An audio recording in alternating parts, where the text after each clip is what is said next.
and you can't really do anything about the sadness that you're feeling now, but like playing music is the thing that has gotten me through more than anything else all of the crap that's happened to me.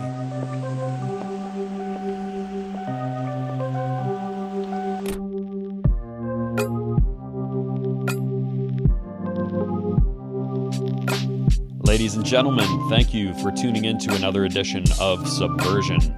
My guest today is a friend of mine who grew up in the same town as myself. My first memory of him is when we were hanging out at a mutual friend's house, and out of nowhere he just picked up a guitar and played this soft, beautiful song and just serenaded everybody in the room. So ever since I met him, I've known that he's got a lot of talent, and I really like what he's doing. He's an all-around just great, kind, sweet person, and ladies, I believe he is single. Anyway, welcome to the mind of Jimmy Dean Sidebottom. I'll see you on the other side.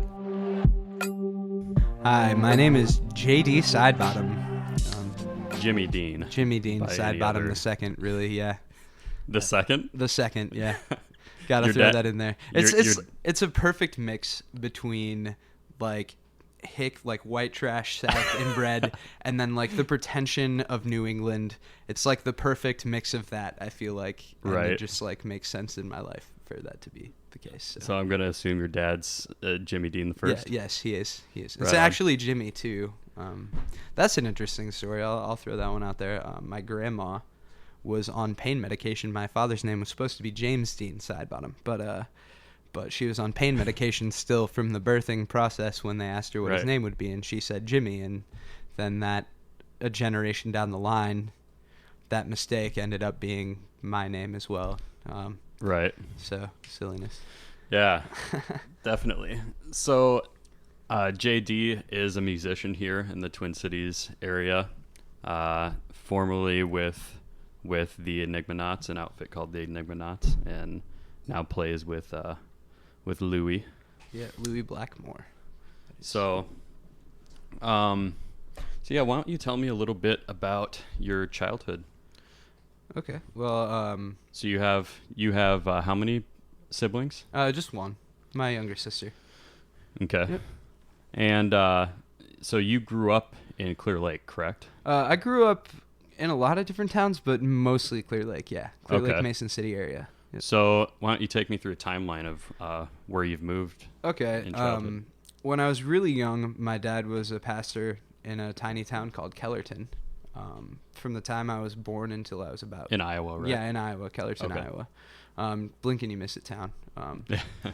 And like most of rural right. Midwest. Yeah, and he preached there until I was about 3 or 4, I think. And then we moved to Mason City, Iowa, which is right next to Clear Lake. And he worked at the soybean factory in the town. And then... that stinky place. Yeah, that stinky place, indeed. It was terrible. But then we moved from Mason when I was in... second grade. We moved to a town called Oxford Junction, which is another tiny blink and you miss it town. I've never even heard of it. Yeah, it's silly. We used to make the joke that it's in the middle of nowhere and everywhere simultaneously because it's like 45 minutes from Iowa City and the Quad Cities and Cedar Rapids, but it's like an old railroad town that just got bypassed when the railroad systems changed. So right. Just really tiny. Like, I rode my bike around the entire city limits in like half an hour when I was 8. So it's really odd what will happen to towns because of the railroad industry back when America was still being colonized. I heard this really interesting story about this railroad town. I think it's in the middle of North Dakota somewhere. Okay. And so it's a town of maybe like 3,000 people or something. And there was some dispute over keeping horses in your front yard. And I guess there was some city ordinance someone was trying to pass because they didn't like their neighbors having horses, and it made everyone in the town look bad and stuff. Even though a lot of people in the town have their own chickens in the backyard and they have their own like food gardens in their backyard. Yeah. Because it's just a tradition in some communities to do that. It really should be more, I think. Yeah. Totally. But anyway, it seems like a really cool little town, right? But then these people try to try to like use the government to be like, you can't have horses, and then it ended up being like you can't have chickens in your yards or anything. Like, so it was gonna just destroy this town and Right. how they were, semi-sustainable, Right. in a way. Yeah. But yeah, so there was a vote to just discorporate the town, just wipe it off the map. Wow. Okay. Completely. So they like pulled a Trump move, and they're like, let's just burn the motherfucker down. Just burn it all. And the reason why you could kind of explain the reason why this town is the way it is because it's just this isolated railroad town that used to be pretty useful when the railroads were used. Right. But now it's just kind of just people settled in the middle of Yeah. nowhere. So any little conflict can turn into something that blows up the blows up organization the of the entire town. community. But it's funny, like, I don't know, the same people in the community exist, right? Why can't they just figure out how shit works, Right, and but trade with each other? And Yeah, I suppose that would be a thing. But I guess if you're like willing to dislocate the town, like completely wipe it off the map because of like a horse being kept in someone's front yard, that's yeah, I mean, at that point, there's very far. little that you can do yeah. to But keep it all together. I'm getting off on a tangent. Back to your childhood. So you were in what was it called again? Oxford Junction, Iowa. It was a tiny Okay. little railroad town, and yeah, when the freeways came in, it got bypassed because it was no longer a sustainable supply route. That's kind of what it was. Mm-hmm. And so yeah, I grew up there. My younger sister and I went to the public schools there. It was chillin'. My dad was a pastor there. It was pretty all right. And then some stuff went down in the town where people just like tiny. So when you get tiny towns, and you're a pastor's son, you have all of this pressure on you, like, and your family to be like a perfect, like, sort of like, we have to be the catalog family, if you will, like the smiley happy, and like that's no one's family ever. Right. And so Absolutely. and so kind of just the pressures of that, like people expecting more out of you than they would expect from other people, kind of push you into like a rebellious mindset, which happened later on in my life, but definitely was starting to begin to see the roots of that, even as early as like 5th grade in there, and just kind of like I got in trouble for screaming fuck on the playground in 3rd grade, and it shouldn't have been a big deal. Like, kids swear sometimes, fine, but Yeah. because I'm a pastor's kid, it's this whole fiasco for like the whole community, and it's just weird. Do you know roughly the population of the town? It can't be more than 1,000. Wow. Like, not possible. Right. I think there was a town next to us called Hale, and Hale was like a town pretty much that was it was a trailer park. It was just like 30 people lived in this trailer park, and they made a town, and that town was Hale, and that was the entire makeup of that whole town. But Wow. it existed, so it's strange. Yeah, probably a gas station and a post office made it a Yeah, town. post office probably. I don't think there was a gas station there even. So yeah. So where is this by? Like, This is like middle, kind of eastern Iowa. Like I said, like 45 minutes from the Quad Cities and Iowa City, okay, and like Cedar Rapids, and kind of in the middle of that triangle, if you will. I see. Yeah. And then after there, you moved to Clear Moved Lake. back to Clear Lake, yes. Okay. Back to the Clear Lake, Mason City area. About how old were you then? I was in 5th grade then. And Okay. then, I remade all of the friends that I had made previously, and made a few new ones too. And then went on and graduated high school from Clear Lake, Iowa. Woohoo. That is one of the benefits of living in a small town, I guess. If you move away and come back, a lot of your same friends are likely to be there. Right, yeah. Because me growing up in Clear Lake, too, I never moved my whole life. I lived in Right. Clear Lake my entire life until I moved up to Minneapolis a couple of years ago. But yeah, there was little movement of kids in and out of there. You know, you Totally, get your yeah. oddballs every once in a while. There was always at least one new kid every year. Right, yeah. And they would always have to get into a fight with someone to do the whole, like, Right, yeah. alpha thing, whether they were men or women, I remember. Yeah, that's a thing. Yeah. That's silly. But It's- yeah, for the most part, just graduating with the same 100 people that you Yeah. were in preschool with. Yeah. So, what was school like? I mean, were you in band at all? I was in band for a short amount of time. I mostly gravitated toward choir. Choir was more my thing. I guess it has to do, like, I have recordings of myself when I was like 2 years old singing with my mom old hymns. Awesome. My mom has those on tape because she was just about it. So I have this thing. I've had people telling me I have a beautiful voice since I was like a very small child. So like even if I didn't at this point, I wouldn't know the difference, because like people just are always telling me, oh, that's a great, and like you are your own worst critic, and I'm constantly like recording something and like hearing something that I don't want to hear and like beating myself up over it, but it's not. Yeah, we were talking about that before we hit record.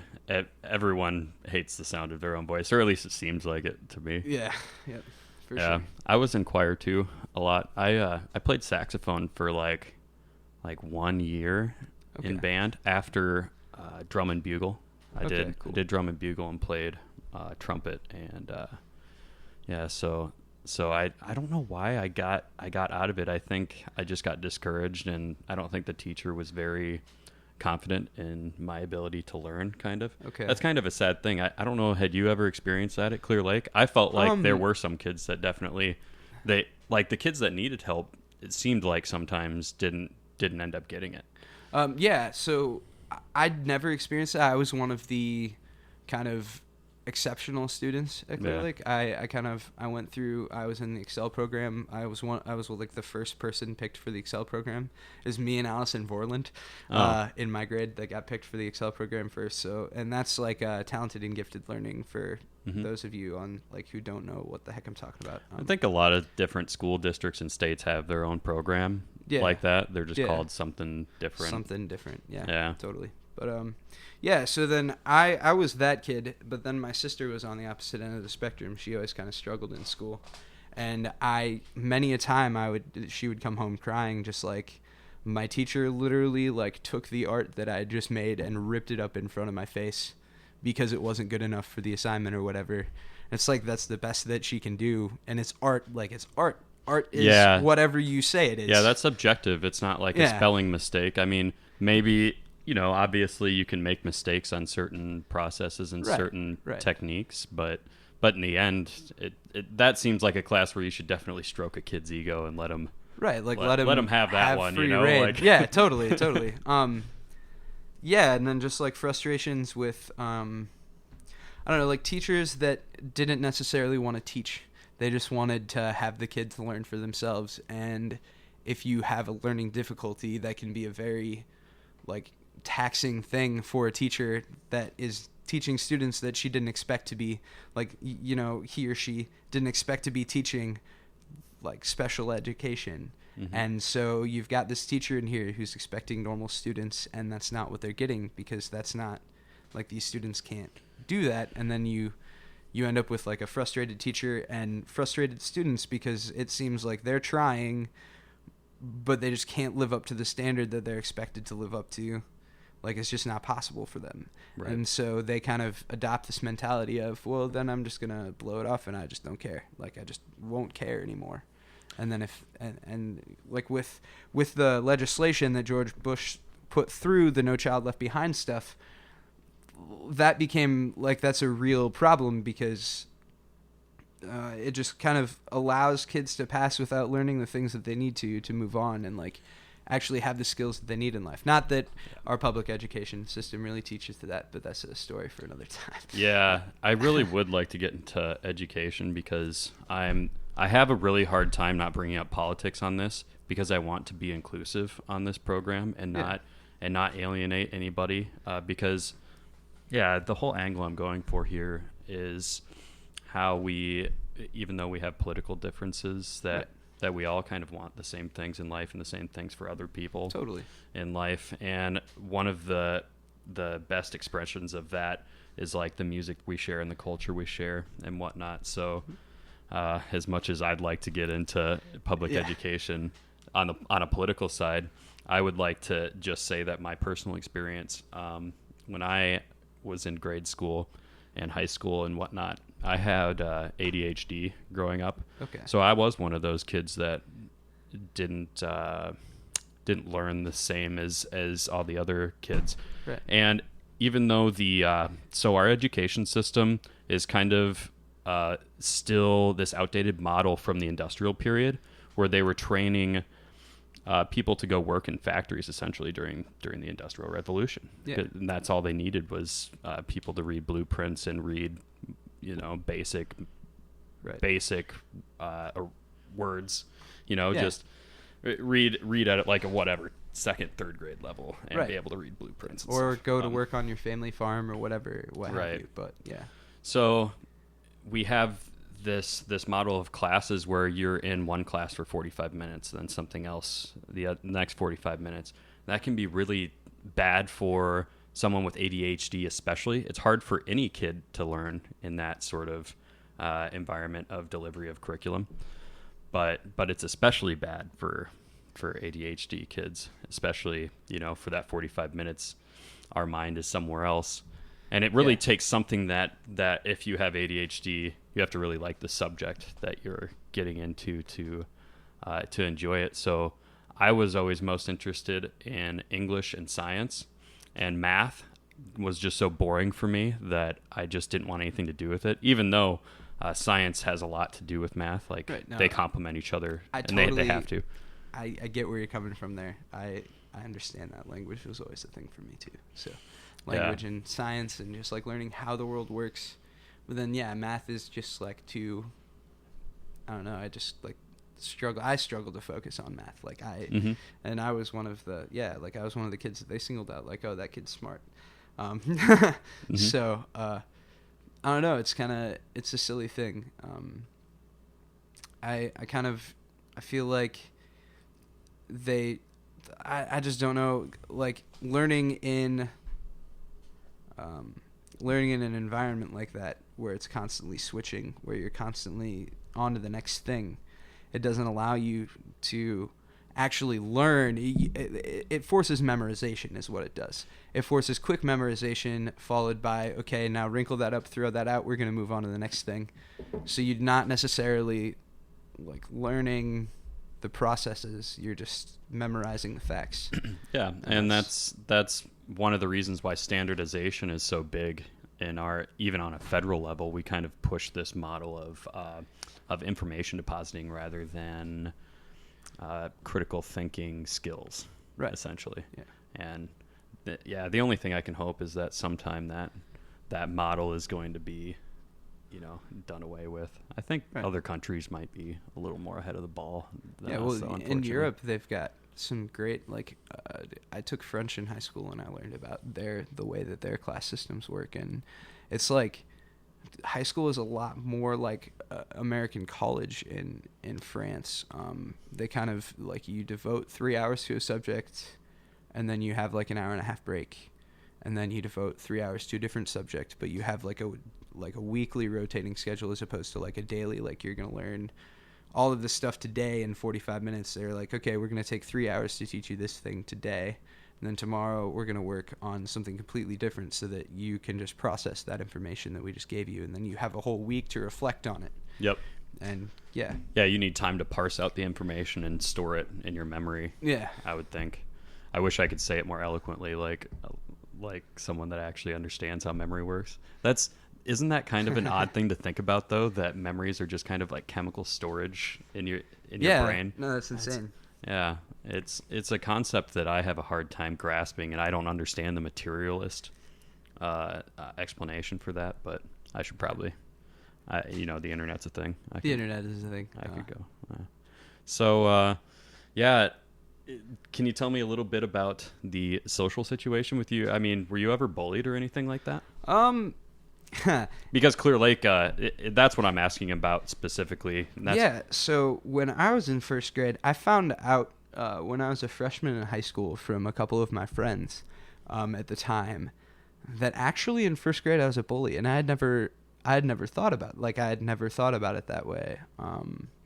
But it turns out that I was a bully in first grade. I would have never even thought about it. I was bullied. I was always kind of one of the fat kids, so I was bullied beyond that, and I kind of, like, after first grade, with the reaction from my classmates I got, I kind of shut myself out and, like, socially didn't branch out again until middle school. But yeah, so I was on both sides of that. And Right. I think every kid who's been bullied ends up trying to turn the tables on someone else. Well, it's just weird for me that it happened in the reverse order, I suppose. Right. Then yeah. So later in life I was bullied, but earlier on, I just, like, my natural instinct, I guess, is to just be a dick. So tell me a little bit about home life growing up. I mean, I know one thing that you've talked to me a little bit about off mic is your sister had mental illness, and I think your dad as well had struggles with mental illness, right? So my dad struggled with depression from the time I was very young. And I remember my mom and him fighting about whether or not he was going to take his medication for his depression, because what you don't understand about if you don't have depression, like, the pills, it's like a forced happiness. You know, like, the pills make you seem happy, but, like, really, you know, on a separate level that this is not you. It's like a part of yourself has been removed. Like, the sadness, the depression that you feel, like, it's a disease, but it almost feels like a part of you. And, like, the sadness might be, like, in a lot of ways, like, certainly for my dad at the time, the sadness was something that he needed. Like, he was an intelligent enough person that he realized the existential dread was just a part of him, and he didn't want to take the meds that would, like, forcibly remove his mind from those thoughts. Kind of, he felt like he wasn't himself on the medication. That's a common thing with depression. And yeah, I've noticed that with people with a lot of mental illness problems. Yeah. And then, yeah, so my dad kind of dealt with that, and when I was 8 years old, my dad actually tried to kill himself in front of me. It was a really hard struggle for him. Kind of being a pastor, it's not a lucrative thing at all, and then you have 2 kids and a wife that are literally relying on you to take care of them, and when you're making $200 a week as a pastor, it's kind of it's a tough thing to mitigate, even in a small town. It can be lucrative, actually. Well, it can not to be. interrupt you, but I remember my pastor. He was a really cool guy, but he would kind of always flaunt his money. He always had, like, a Lexus or something leased every year and stuff. I mean, he was pretty well-to-do. Yeah. My dad would argue vehemently that if you can afford a Lexus, you're not really being the servant that you were called to be in that religion. My dad's a very, like... So in the Bible, Jesus says that the rich will... It'll be a lot harder for the rich people to make it to heaven because they don't have the right heart set. Like, it's not a mindset necessarily. It's like, where's your heart at? And the argument that my dad would have is, like, if your heart's in the right place, you don't want the nice things for yourself. You just want to be able to help everyone around you. And so my dad's kind of had that mentality, like, whether or not we ever made money wasn't a thing. Like, my dad was constantly giving to charity, even when we were, like, on welfare ourselves. Like, he was still giving the money to charity and, like, making sure that, like, whatever extra we had was going to people who needed it more. So that's kind of like, growing up with that humble example was amazing for me, but then also not, like, it's a hard thing to see that person just completely broken by the situation that he finds himself in. So it's a rough place to be at, but ultimately the things that don't kill you make you stronger. And I think that's certainly the case for my dad. That's certainly the case for me. But yeah, since we're talking about mental illness, and you mentioned that my sister does, she has schizophrenia, and she's also got manic depression and bipolar disorder. And, oh, jeez. Yeah, and it's really hard for her, I think, especially because it's really hard for her to be taken seriously. I think that's the main issue that I see with this sort of thing. Like she has like she wants to contribute to society. She wants to do her part. She wants to feel like she's accomplishing something. And she has. She's like, I've seen her go from the depths of depression and just like, I remember a few years back when it all started, just sitting next to her in the mental hospital, and she's just like almost in like shock, just a catatonic, like her eyes are open, but she's like mumbling to herself, and like you're in the room, but you're not in the room for her, and just like trying to comfort her through that. But then now she's almost back to the person that I grew up with, you know, like the just outgoing, friendly, like I don't care what you think I'm gonna do me person, which is awesome. And she's also very religious. My parents kind of indoctrinated her on that, so that's a thing. But yeah, just seeing her go from like fine and happy and normal to I want to die like tomorrow, or having crazy delusions of things, and then back to normality, and like trying to struggle her way through this life where now everyone sees her as a head case. Like it doesn't, like it's really hard for her to be taken seriously as just an individual. Right. Which sucks for me, because like I wish that people would just take the time to treat people better, or to in some way, I don't know, just like make people who are different feel like they're human too. Because we kind of have this stigma where if you're different, you're somehow strange and separate from everyone else, and that's not a thing. Like, you're just different. Like, celebrate the differences that we have, you know? Yeah. As opposed to kind of shunning them and such. Yeah. I think when people do that, though, when they see someone with an obvious difference, they push them aside because there's something, and I know this is going to sound cliche, but it's something that they don't like in themselves that's different, you know, because everybody has something about them that they're either ashamed of, or they feel like they're different, you know, in some sort of fundamental way from the rest of the people around them.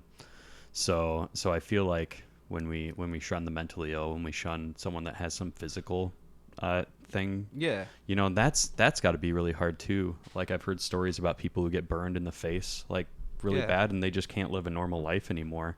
Right. And that shouldn't, like, that's a sickness in the community. That's not an individual problem. That's a community problem. And absolutely. And we need to do everything we can to mitigate that in our own lives and make sure that we're not necessarily treating people differently because of stuff like that. I think we hear about the bad stories a lot. Yeah. You know? That seems to be what the media covers, isn't it? Yeah. And I'd like to think that there are good people everywhere, and people like me, like my friends, that are inclusive and just take people as they are. And I embrace people's differences because I want to know about other people's human experience. Yeah, because I can only know about mine, and even though I've had a lot of really weird shit happen to me in life, right, I still have a pretty normal life. I mean, a white dude in America, like, yeah, I've had it pretty vanilla, right, all things considered. Been pretty good, yeah. Yeah, and you know, not to say that I haven't had my own, you know, had some weird shit happen, but anyway, so yeah, I understand the whole mental illness thing. A lot of people on my mom's side of my family have bipolar disorder. Yeah. But they don't have dissociative disorders on top of that. So I just can't even imagine having someone as close to me as a sibling. You know, we all sort of are different people at different times. I'm not sure if you've heard this idea of genetic determinism, but we are the sum of our environment that we've grown up in and the biology that we're handed. And that's completely out of our hands. And there are even scientists who believe that there is no such thing as free will, that we are just a combination of protocols that make us do the things that we do. So to have someone like your sibling, basically a clone of you, you know, you see this person come and go, and the person you normally see isn't there as often. I'm sure at some point. Yeah, in certain her, aspects, in her struggles. certainly. In certain aspects, certainly. Her personality is much the same. It was always the same. She's always been like out looking to help people, and I think that just comes from our upbringing with a very, pastoral, giving person as our. But like in both my mom and my dad are like that, so it makes sense to me that we're both kind of like that. We're kind of accepting, like I'm not gonna judge you for who you are, like you're just like we're friends and that's what we're gonna be. Right. And so, but yeah, like seeing that kind of wretched sadness and mood swings happen, and there's nothing that you can do about it. Man, you're supposed to be like, as the oldest sibling, as the older brother, like I'm supposed to be protecting her from this kind of thing, and it becomes really hard, at least in your own mind. I'm supposed to be protecting her from this kind of thing, and there's nothing that you can do to actually do that, and that becomes infinitely frustrating and sad for you as well. Yeah, and you just kind of make it day to day and try and do the best you can, and try and help them, because the only way you can really help is to be there and be that kind of like unchanging person that they see while they're going through all these insane changes that they're feeling, like emotionally, mentally. You can just kind of be there, and that's all you got to do. It's probably not too much different than watching someone have a seizure. Like, you can be there to help make sure they don't hit their head, or in a mental illness situation, make sure they don't intentionally harm themselves in a moment where they're not lucid. Correct. Yeah, it's sort of that thing. I've only experienced that once, watching someone have a seizure, by the way, but I've seen a lot of people have mental breaks, and it's a lot more terrifying because it depends on the person, but sometimes they can act like they're going to be violent, but they're really just, they have their angst that their chemical problem is giving them. Yeah, totally. My first girlfriend had bipolar disorder, and she would sometimes like just be the sweetest person in the world, and then other times she would just turn into a demon, man. Like, she just hated me and wanted to like make me suffer. It was weird. Like, and it's hard to love someone like that. Yeah. And so, did you ever notice that with bipolar? Did she ever act out on you? She accused me and my father of rape at one point in the worst bit of it, which never happened. That's like the worst thing. Yeah, it's like the worst thing that you could ever that you could accuse possibly do. But yeah, and the terrible thing is, she probably thought that it happened. Yeah, that was kind of the kicker. It was like my dad and I were both obviously shocked, but the worst bit of it was like, okay, is this like, if you like, why would you do this if like, and that question was answered for us, like, but do you actually think this? How do you actually think that we're capable of something like this? Like, that was really what bothered, I think, both of us most about that situation, was like the fact that she thought that we would be even capable of such a thing. Was the worst bit. But the bipolarness gets intense. It can. Yeah. Fuck, man. Yeah. I'm sorry that you had to experience that. It's all good. I'm on the other side of it now. Yeah. Well, and it's great to hear that she's doing a lot better and is, like you said, sort of more or less back to her old self, and that's really encouraging to hear, at least. Yeah. When given the right support group, and still have people around you that love you, that's critical. And that's why it's really sad to see a lot of homeless people like in the cities. We're not in rural Iowa. Everyone, even though there's a lot of poor communities in rural Iowa, it doesn't seem like you don't see as many homeless people as you do in the Twin Cities. I can promise you. I don't know if it's that they're swept under the rug a lot better or what it is. But it's just that the population is so much lower that they can actually, for the most part, they can get those people housed in the more rural communities. Right. And and it's harder to walk by someone if you know them. So, like, a dude with a shopping cart you're walking to work in a small town, like you can't avoid that. Like in the Right. cities, it's easy to just ignore the homeless and avoid them. Yeah. But I would imagine there's more of a civic duty if you're in a small community. Smaller town. Yeah, that's actually something I can talk about too, because my dad was homeless when I was for like 2 years when I was in high school, and Oh wow. yeah, it was kind of intense because I had just gotten done with a summer of living at his house, but then he got evicted and kind of lost his job. It was just a clusterfuck of a scenario, and he ended up homeless for 2 years, and he stayed at a Christian center in Cresco, Iowa, where he lives now, for those 2 years, and just kind of got his head right and got his finances right, and then moved on from there. So Wow. it's sort of a thing. Yeah. So, to take a lighter note, Yeah. you're a performing man. You perform Yeah. music. You perform mad science shows for work now. Yeah. Is one of your jobs. It's one of my jobs. So why don't you tell me about that? You said you went to a mad science show when you were a kid too.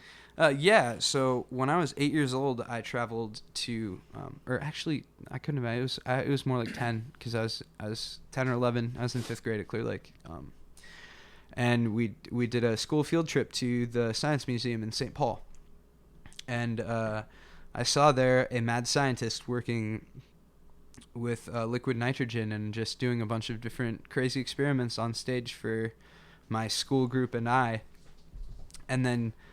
Years later, I move up to St. Paul, and it turns out it's actually a competing company that does it. But I Same work deal, though. I work doing the same thing now, and it's amazing. Yeah. It's so much fun. The childlike wonder at simple science experiments is incredible to witness.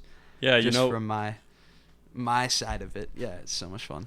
When you're watching Bill Nye the Science Guy when you're a kid, and seeing him dip racket balls into liquid nitrogen and smashing it, you're like, oh, that's cool. But if you see it in real life, then it's like, it's just so much different than seeing Bill Nye do it on TV. Right, yeah, because you're watching in front of your eyes this thing that was just bouncing super violently. And now you're providing that service for kids. Yeah, now I'm providing more with. I'm legally not allowed to use liquid nitrogen with this job. They don't have. This the is training. all alleged, folks.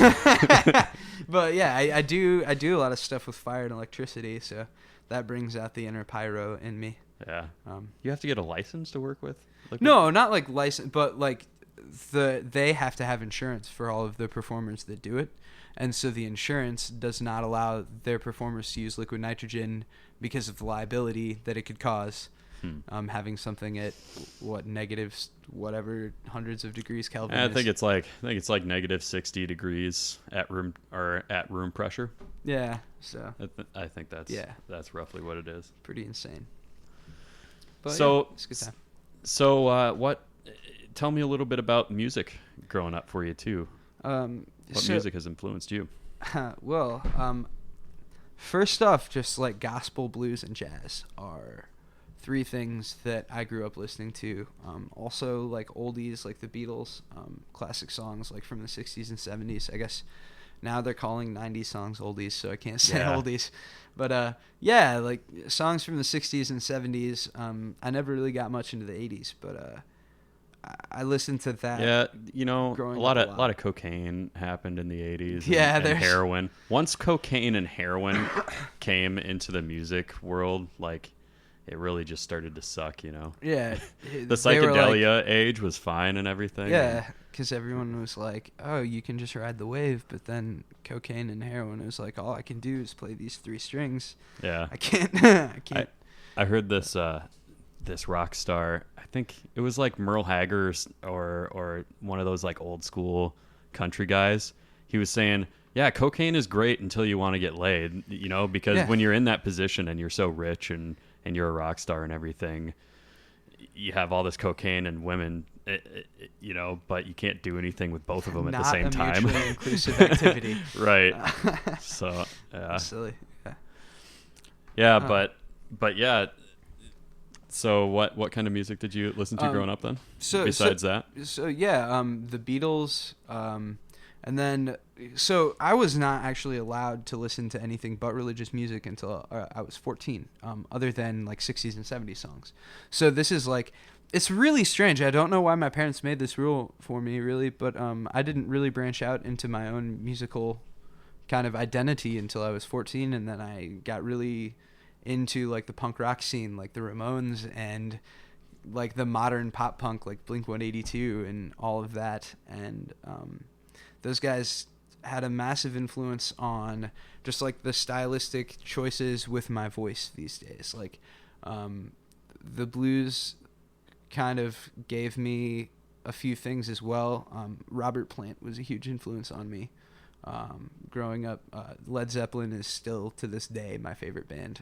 Nice. And I love those guys. And that's hard for me to say because I have so many, but I would still solidly say that Zeppelin is my favorite band. So I would say that they have probably had the biggest influence on my musical life, just based on that. But then again, the reason that I picked up a guitar in the first place was Jack White. So oh, nice. I can't argue with Jack White being man. I remember White Stripes and kind of his.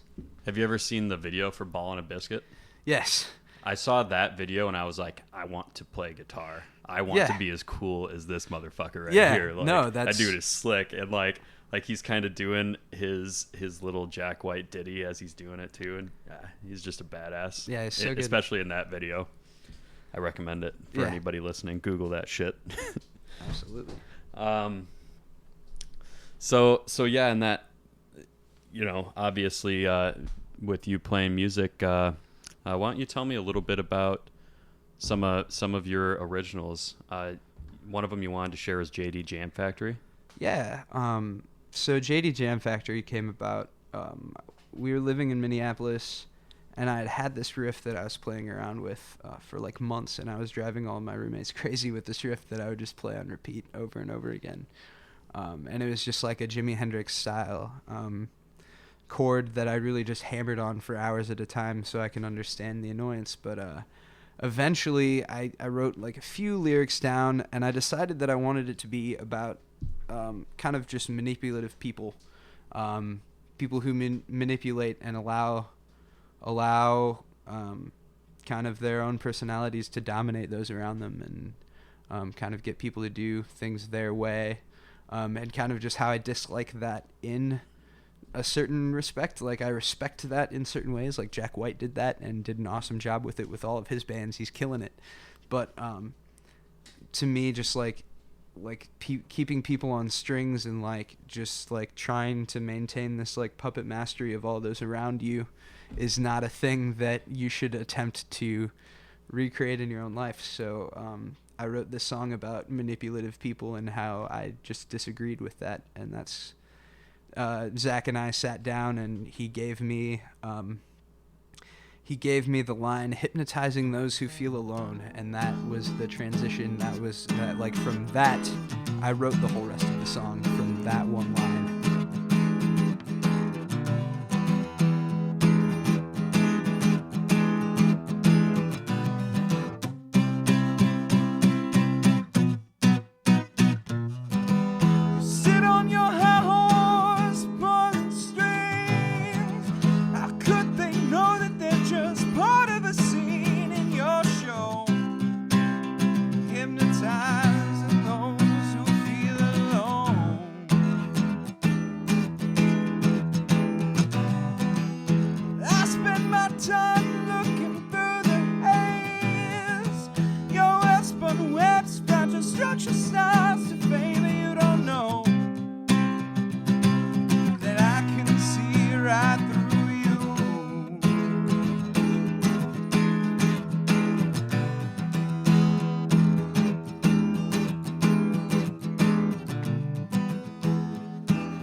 Over eyes, your social grace is your greatest disguise. Your best intentions are selfish desires. Even your tears are sprinkled with that. You cannot cope when the curtain is pulled. Your method is new, but your actions old. What will you do when everyone knows? Will you turn and run? Will your blood go cold? 'Cause 'Cause there was a time when you were getting high on using the rest to improve your own life. But now all you know is bleed them till they're dry. And wow, you're alone and you can't even try to apologize.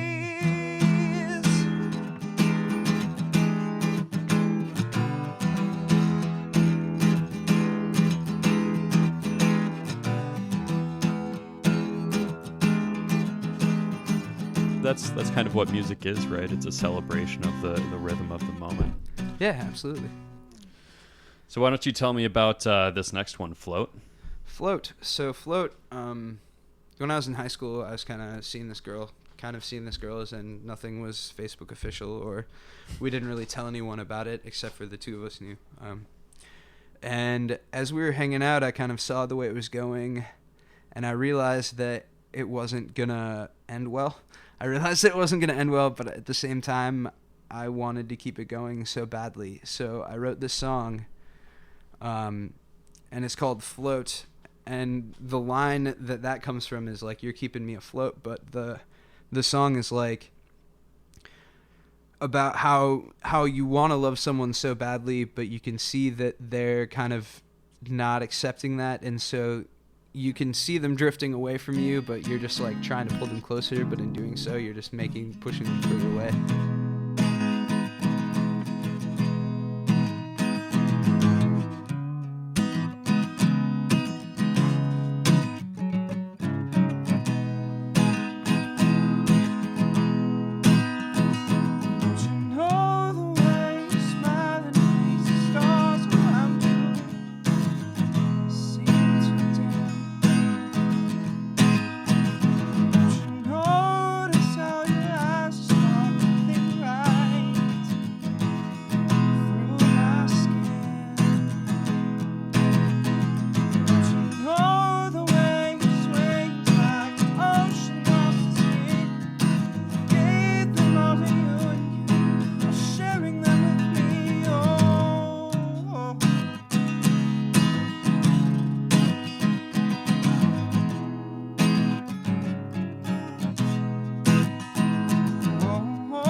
Take a piece of my heart and I break it off. Have you ever heard the story of the monkey in the jar?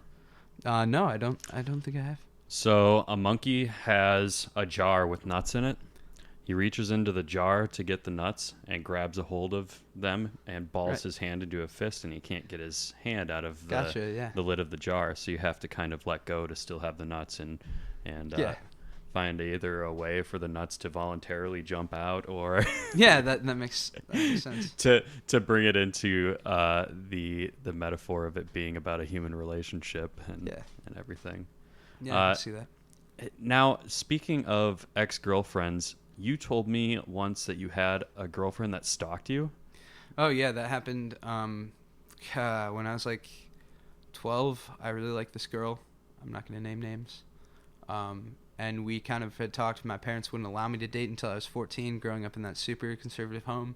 So we kind of made a pact when we were 12 that we were going to date when we were 14. But in the interim phase, I kind of just wasn't interested anymore. And she clearly still was. and so that became an issue. From the time I was 14 until the time I was about 16, she would just like I would post something on Facebook and she would just be where I was all of a sudden and just like, what's up? How's it going? Let's do something. And I'm just like trying to avoid her. And it was super weird. I wouldn't recommend being stalked. It's not a good time. 5 out of 5. Would you recommend stalking? I've never stalked anyone. I can imagine that it's not rewarding, so I probably would say no. I would have to say no on that one. So stalking's a big no. On Stalking's a big no. JD does not endorse stalking. No, don't do it. Don't do it ever. So another song that you had on here is Strangest of Sights. Yeah, so Strangest of Sights actually came about fairly recently. And it came from an acid trip I was on. And it was a lot of fun. Obviously, I like LSD. You can all take that one to the bank. But Allegedly, I like LSD. And yeah, so I don't know. I was kind of just like looking out the window in my room and kind of just enjoying the visuals of what was happening. And then just like coming to terms with my own humanity kind of brought me into a bad trip for a second. And that's where the second part of the song comes from.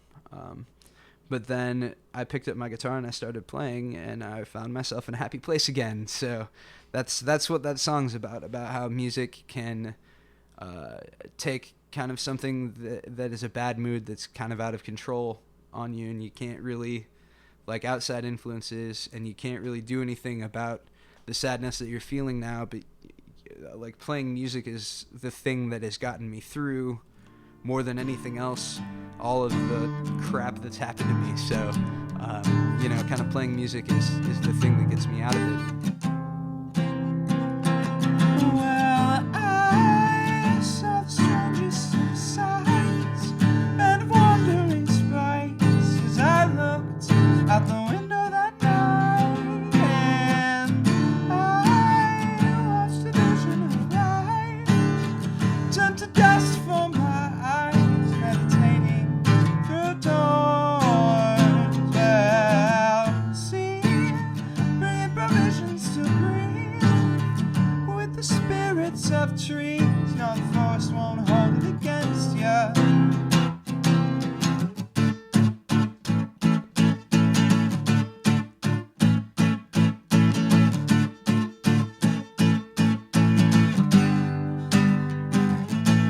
I'm spiraling right down the drain, water mixed with blood and rain.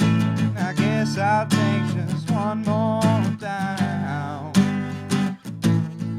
Red and white and black and blue, never really had to choose. These chemicals cause me to drown.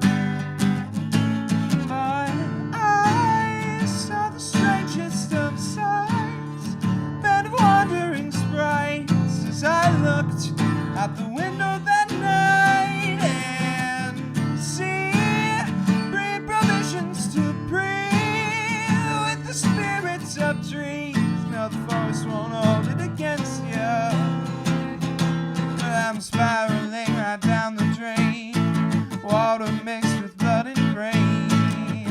I'll take just one more down. Red and white and black and blues, never really had to choose. This guitar never made me frown. Well, I think the one thing psychedelic experiences have taught me is to come to terms with my mortality, which this is a good segue into my next question. So basically the best experience I ever had on a psychedelic, I felt like I died and was reborn, you know? Like, you would think that sounds like a bad trip. Like a bad trip, but it wasn't. It was totally chill. Awesome. There were tornadoes all around us, and there was a good chance we could have died that night. So yeah. I more or less, like, my psyche, like, I came to terms with the idea that I might not wake up conscious, you know, right, tomorrow. Yeah. Like a tornado I could might just not literally right. rip through this parking lot and I could die. Like, mm-hmm. So the only thing I could do is just listen to music and come to terms with that possibility, you know, and I'm sure a person could have a similar experience without that. But for me, I mean, it was a turning point in my life. I was a conspiracy theorist. I thought that everything was a conspiracy, and, you know, like, just, I don't know, when you're really hardcore into conspiracy theories, you think the entire world is in on it. You know? Oh yeah, I mean, totally. Granted, it is a mental illness almost. Like, it mirrors one. I would say that for better or worse, I was most into conspiracy theories when I was doing a lot of acid all the time. So, kind of just like playing on the fear that people already have of, like, they feel like one's being pulled over on them, and then just like giving voice to that, giving actual stories, like whether or not they're necessarily believable. I think it's there's a book I'm reading. It's by Terry Goodkind. It's called Wizard's First Rule, and the Wizard's First Rule is you can more easily get people to believe something that they're afraid of or that they want to be true. And so I think that conspiracy theories definitely make use of that in their, and some of them I'm like, okay, yeah, that kind of makes sense, but I'm not gonna like completely sell out my own opinions on that kind of thing these days. I mean, conspiracies do happen among, like, you know, totally. the ruling class and the elites, the 1% or whatnot. Yeah, absolutely. So it's not like I, you know, have good faith in everybody, and then nobody's trying to take advantage of other people. But yeah, I mean, it's there's a word for it, the phenomenon where you look for patterns where they don't exist, and it's really easy, and it's actually a human. It's like a primal human trait. Like, our ancestors had to create patterns like that in their head and quickly think, like, I mean, that's I saw someone die from eating that berry. Not gonna eat that berry, like, after they ate that, you know, and it might not even be causative. It might have been something completely different, but you know that. But they ate that berry and then they dropped dead. So shit, I'm not eating it. Right. So, but yeah. Anyway, so that part of the psychedelic experience, I think, taught me the most, and that's probably the last really good experience I had with one. So that leads me to mortality. How do you conceptualize your own mortality, and do you remember a time when you were a child when do you remember a moment when it kind of hit you that you are going to die someday? So as a pastor's kid, death is kind of this thing that it's part of life. I always grew up knowing that I was going to die someday. I never had like that particular moment. I did have the moment, however, when I kind of I realized that maybe these things that I've been taught my whole life aren't real, and maybe I won't live forever, you know? And that sort of thing. It's not really like coming to terms with my own mortality, because I always knew I was going to leave this earth, but it was coming to terms with there is no afterlife for me. that was the or at hardest. least that there's a possibility that there's a possibility that there's right. not an afterlife. I think this is the core of what I try to get at with this question is even if you're religious and you believe in an afterlife, which is not ever going to take that Right. away from anyone, Right, you know. absolutely. But we've all had the thought like that maybe the materialists are right and maybe this is it. Yeah. You know. So and I think even the most religious people have had whether or not they'd like to admit it. Right. Yeah. Well, part of my dad being a pastor, part of what he taught me about religion is it's not true faith unless you have doubts about it. It's not true faith unless you have doubts about it, because that's where the faith comes in. And I'm not necessarily a religious person, but like a healthy amount of doubt is a good thing for anyone, I think. And I guess that's really my thought on it. Just that that despite what religion you might be involved in, what or not, as the case may be, if you're an atheist, I guess that's a type of religion, a lack thereof. It kind of is. It kind of is. It's a belief in something. Like when I was talking earlier about genetic determinism, Yeah. that's science's answer to consciousness. You know, that's their explanation of what the soul is, because you know, and it's like directly contradicting that we have free will too. Oh, that's absolutely. sort of the other Yeah. thing, and it's and in being that it intentionally is a jab at rhetoric and you know the theology and Absolutely, yeah. Judeo-Christian beliefs. Yeah, that's the thing, and I think that's kind of there's always been this like war between science and religion, and kind of like Galileo being excommunicated or whatever for saying that the world was round, and all of that happening, and then you've got the super religious flat earthers today, you know, so those people. Man, there are if anyone out here really wants to get upset, go to YouTube and look up some anti-dinosaur, like anti-big paleo is what they call it. Yeah. Where they don't like paleontologists and archaeologists who dig up bones. They think that they're fabricated. Yeah, yeah. And they have a theory that because of 3D printing that there are a lot more fake dinosaur bones out there, which there's a grain of truth to that. Yeah, they do print out models to make, like, you know, to put bones on that are brittle and broken, so that they can glue them together and like make, you know, recreate the bones as well as they can, because fossils they're not the actual bone, you know, they're just the minerals that have replaced the actual tissue. Yeah. So yeah, it's interesting how you can just deny basic science, and one of their big like claims to it being true is there was this battle between these two archaeologists who it was like the Bone Wars basically. Okay. And they would go and like try to compete with each other for how many bones they could get, and these theorists believe that during this time there was a lot of fabrication and they would use pig bones and stuff like that and that there's like links in the genetic map and whatnot. Well, yeah, of course there's going to be links in the genetic map. Like, you can't get like every single, you know, subspecies and variants. Right, there are going to be blanks there. We can't. Yeah.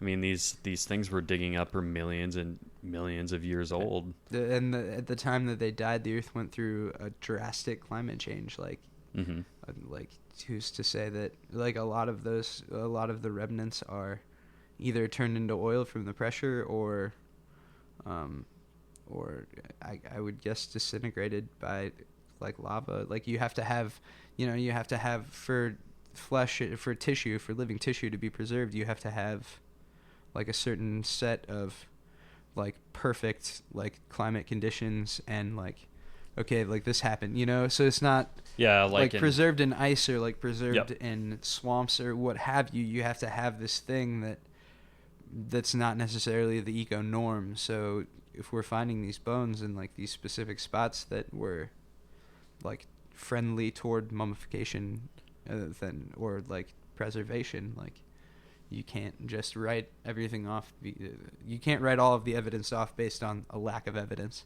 Right. I suppose is Right. yeah. Absolutely. That's the whole thing with the anti-science thing. It's like, there's just a little piece of the puzzle missing, and it's like it all falls apart for them for some reason. Yeah. And they just want to confirm their biases about how they understand the universe and whatnot. Yeah. But yeah, it's really cool. They find like mostly intact mammoths in Siberia and whatnot because they're just packed in ice, and yeah, they'll it's like getting a snapshot of history. It's a really cool thing. Like they'll find mammoths that have been scavenged and whatnot, and they can tell what predators or scavengers were feeding on them because of the patterns. Yeah, that's awesome. I love that. It really blows my mind, and so we do have a sort of faith in science, though, right? Because we don't understand it. Yeah. So, and the same idea may apply to religion. That's why there's this hierarchy of understanding in a church or an establishment. I feel like in a lot of ways, religion was the first form of science, really. Like because they're seeking. It was like the definition of science is like, I'm looking for answers to why things are the way they are. I'm looking for proof to find like why things are the way these are. Well, religion was the first real thing to do that. They're saying, okay, these stars are here because of this story and this story and this story, all the way back to like Sumeria. Like, these gods did this, and like this is why the earth is the way it is. This is why things work the way they do. And they're explaining with like these other like, but science really does that for us in the modern world. I think it's very important, though, to not let our hubris allow us to believe that we have all the answers today. Yeah. We certainly don't. We have a planet that the majority of the surface of our planet has not been discovered. Yeah. That's the cool thing about science too, is they're called theories and laws because those are the things that we've understood with the greatest amount of evidence that we have, that this is the truth of how the universe works and how the mechanics of reality work. Yeah. But they're always open to interpretation. Like the theory of gravity, people always like to say that, oh, gravity is just a theory. Yeah, it's an explanation of how objects have weight on the earth, like, and of course there are like interplanetary things that could happen that could affect, the constants that we use to measure gravity. Right, absolutely. So it's still, we know how it works, but we don't know how it would be affected because of some sort of meteor coming close, because we don't have the measurement tools that we once did to measure the Earth's field and whatnot. Absolutely, yeah. So people in the creationist and extreme science deniers will tell you that's like, oh, you can't even prove gravity. I'm sure flat earthers just have a heyday with our whole lack of understanding of how gravity might be affected during certain planetary events. I mean, I'm sure cosmologists and whatnot have a good idea, and I'm probably butchering it right now. Like, I don't actually understand it, but I just know that that's something that is still in question. Absolutely. So, yeah, life and death. It's a motherfucker, huh? It is. It is kind of. It's interesting.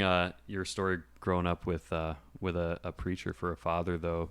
I mean, I always had religious fundamentalism definitely thrown at me quite a bit when I was a kid, but I just can't even consider what it would be like to have a theological, like, I mean, people in our family, like our fathers, we look up to them quite a bit. So absolutely. Your dad's a really cool dude too. Yeah, I remember. My dad's the greatest.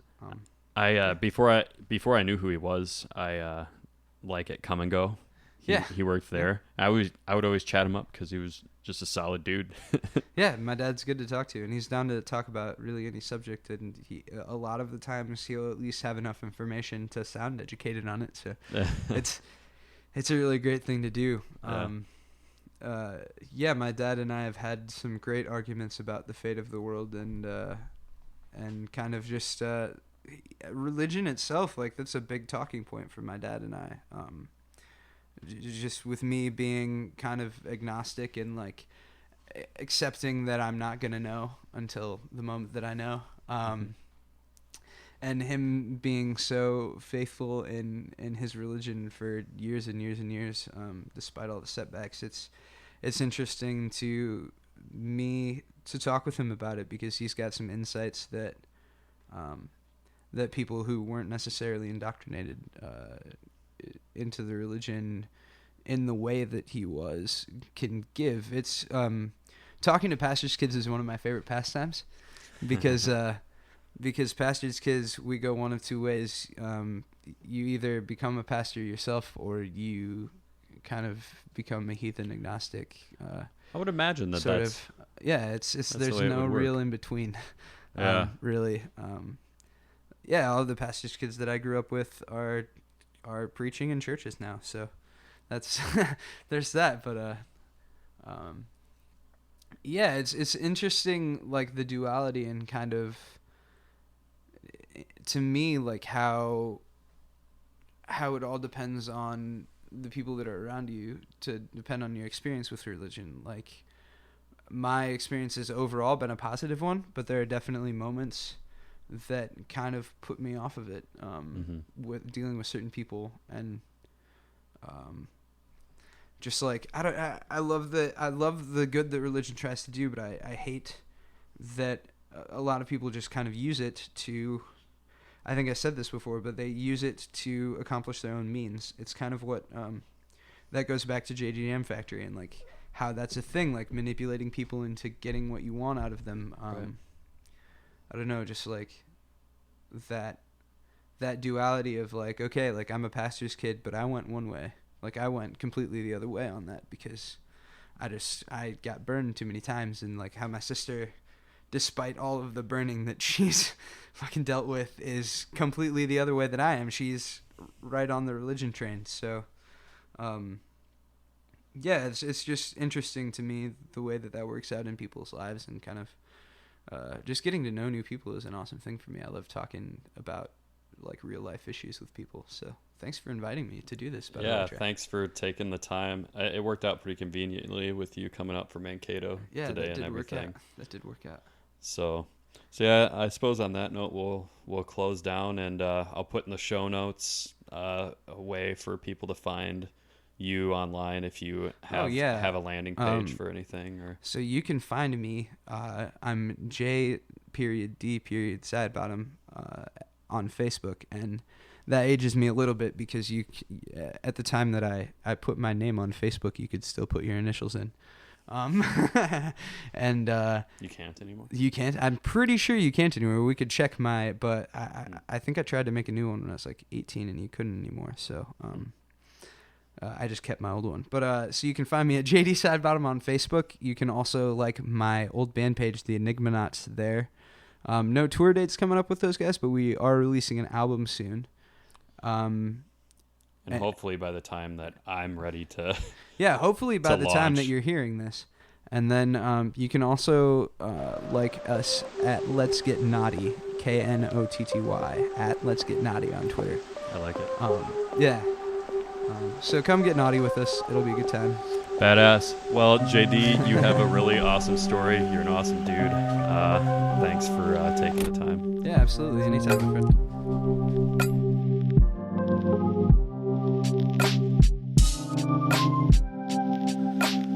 Unfortunately, folks, JD and our friends at the Enigmaknots don't have their EP out yet. However, you can check out JD and the Enigmaknots on social media and follow them for when it does drop, and you'll be in the know. I will also link to how to find them on Facebook. Speaking of that, I will be finalizing my own domain pretty soon, and that'll hopefully drop sometime here in the next week, so keep an eye out for that. I'm going legit. If you could please subscribe, subvert, and subsist, I would really appreciate it. And when you do subscribe, I have another favor to ask of you when you do. which is leave me a 5-star review and some kind words on iTunes. And even if you don't have an iPhone, it would really help if you did that, because it helps boost my ratings on there, which is really critical to me at this early stage. But anyways, thanks again for tuning in, and I'll see you next time. Love ya. Bye.